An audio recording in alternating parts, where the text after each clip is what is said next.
चिड़िया, कबूतर, कौवे एक साथ भोजन की व्यवस्था करने के लिए साथ निकले थे।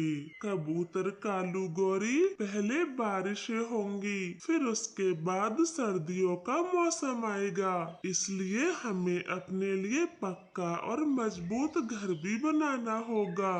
चिड़िया, मैंने तो हिमालय वाले पक्षियों से सुना था इस बार सर्दी कड़ाके की पड़ेगी। फिर तो कबूतर और चिड़िया, हमें भोजन भी ढेर सारा जमा करना होगा। वो सब पक्षी दोस्त ऐसे मिलकर सलाह कर रहे थे, तभी वहाँ आसमान से एक सुंदर सी परी आती है। ये तो वही जादुई परी है जिसकी कहानियाँ हम बचपन में सुना करते थे। हाँ कौवे पक्षी, मैं वही जादुई परी हूँ। आज मैं अपनी मम्मा से छुपकर तुमसे मिलने आई हूँ। जादुई परी, आपका हम पक्षियों के जंगल में स्वागत है। सिर्फ स्वागत से काम नहीं चलेगा, तुम सबको मुझे अपना जंगल दिखाना होगा, क्योंकि मैं इस सब से अनजान हूँ और छोटी होने की वजह से मेरी मम्मा मुझे कहीं नहीं जाने देती। छोटी परी, तो हमारे पास क्या आपको फ्री का समय दिखता है? हम भी बहुत बिजी हैं, दाना, घर, बाकी सब चीजों की खोज को निकले हैं, कोई पिकनिक पे नहीं आए। हाँ नन्ही परी, आप किसी और के पास चले जाओ जिसके पास फ्री का समय हो। हम सब तो बस यहाँ से निकलने ही वाले थे। चलो दोस्तों, हमें देर हो रही है। वो छोटी परी उदास हो जाती है। रानो चिड़िया को उसका मासूम चेहरा बिल्कुल भी अच्छा नहीं लगता। नन्ही परी, आप उदास बिल्कुल ना हो, मैं आपको पूरा जंगल दिखाऊंगी। रानो, तू पागल तो नहीं हो गई? घर, दाना, ये जरूरी काम कौन करेगा? इस परी को जंगल की सैर कराना बिल्कुल नहीं। अब चले, वरना छोड़ के चले जाएंगे। गौरी, आप सब जाएं, ये नन्ही परी हमारे जंगल की मेहमान है, मुझे इनका ख्याल रखना होगा। मैं घर भी बना लूंगी, आप जाएं। फिर चिड़िया परी को लेकर अपने घर आती है। उसका बिस्तर अपने घोंसले के पास ही लगा लेती है। परी जी, आप यहाँ सोना, मैं आपके खाने के लिए दाना लाती हूँ। फिर वो चिड़िया परी को अपने सारे जमा किए हुए चावल के दाने दे देती है। परी तो वो सारे चावल के दाने एक बार में ही चबा जाती है।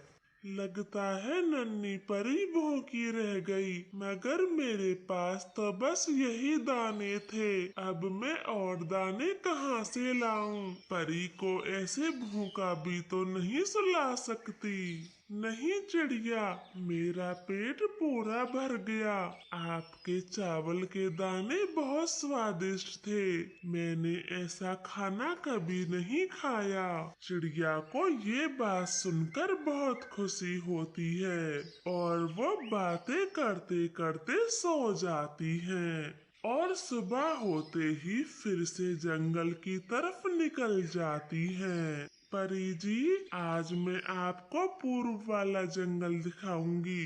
वो सबसे प्यारा जंगल है, चारों तरफ हरियाली ही हरियाली, बस थोड़ा सा दूर है। ऐसे वो दोनों बातें करते करते पूर्व के जंगल पहुंच जाती हैं। चिड़िया उसे बड़े बड़े तालाब दिखाती, जिनमें ढेर सारे लाल सफेद कमल के फूल खिले हुए थे। चिड़िया, ये तालाब तो बहुत सुंदर है और ये फूल मैंने तो कहीं नहीं देखे।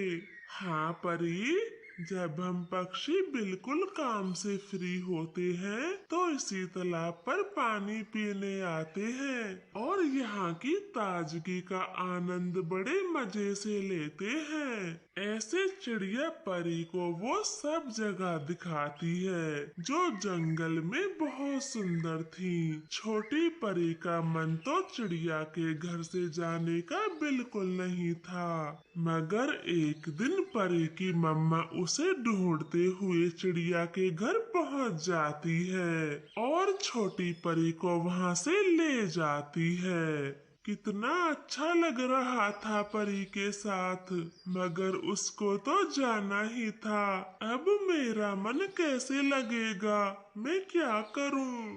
चिड़िया ऐसे खुद से बातें कर रही थी, तभी उसे याद आता है, अरे बाप रे, सब पक्षियों ने अपने बारिशों के लिए मजबूत घर बना लिए होंगे और ढेर सारा दाना भी जमा कर लिया होगा, मगर मेरे पास तो कुछ भी नहीं। अब मैं क्या करूं? दाना इकट्ठा करूं या फिर घर बनाऊं? ऐसे छोटी चिड़िया जल्दी जल्दी से दाना इकट्ठा करती है।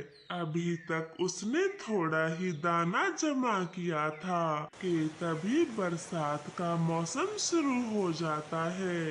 बारिशें सुबह से शाम तक होती। चिड़िया का पुराना घर भी काफी कमजोर हो चुका था, जो कि टूट जाता है। वो चिड़िया मदद लेने कौवों के घर जाती है। तब तो उस परी के साथ घूमने में सारा समय निकाल दिया। अब क्यों आई हो हमारे घर? जाओ यहाँ से, तुम्हें कोई जगह नहीं मिलेगी। ऐसे बोलकर गोरी कौवी दरवाजा बंद कर लेती है। वो छोटी चिड़िया बारिश में भीग रही थी। ये गोरी कौवी कितनी बुरी है, अगर मैं इसकी जगह होती तो ऐसा कभी नहीं करती। अब मैं क्या करूं? इस तेज बारिश में कहाँ जाऊं? चिड़िया ऐसे दुखी मन से रोई जा रही थी। मम्मा, आप मुझे मेरी चिड़िया दोस्त के पास जाने दें। वो बारिश में भीग रही है, मुझे उसकी मदद करनी होगी। बेटी, आपको बाहर बारिश में भीगकर ठंड लग जाएगी, चुप करके यहीं बैठो। मम्मा, वो छोटी चिड़िया मेरी वजह से घर नहीं बना पाई। अब वो बारिश में भीग रही है, मुझे जाना होगा। ऐसे वो छोटी परी अपनी मम्मा को मना लेती है और चिड़िया के पास जाकर एक लकड़ी का मजबूत घर बना देती है। चिड़िया दोस्त, अब आप बारिश में बिल्कुल ना भीगे। आप इस घर में बारिश का मौसम अच्छे से गुजार सकती हो। और ये रही चावल की बोरी, तुम्हें अब दाने की भी कोई चिंता नहीं।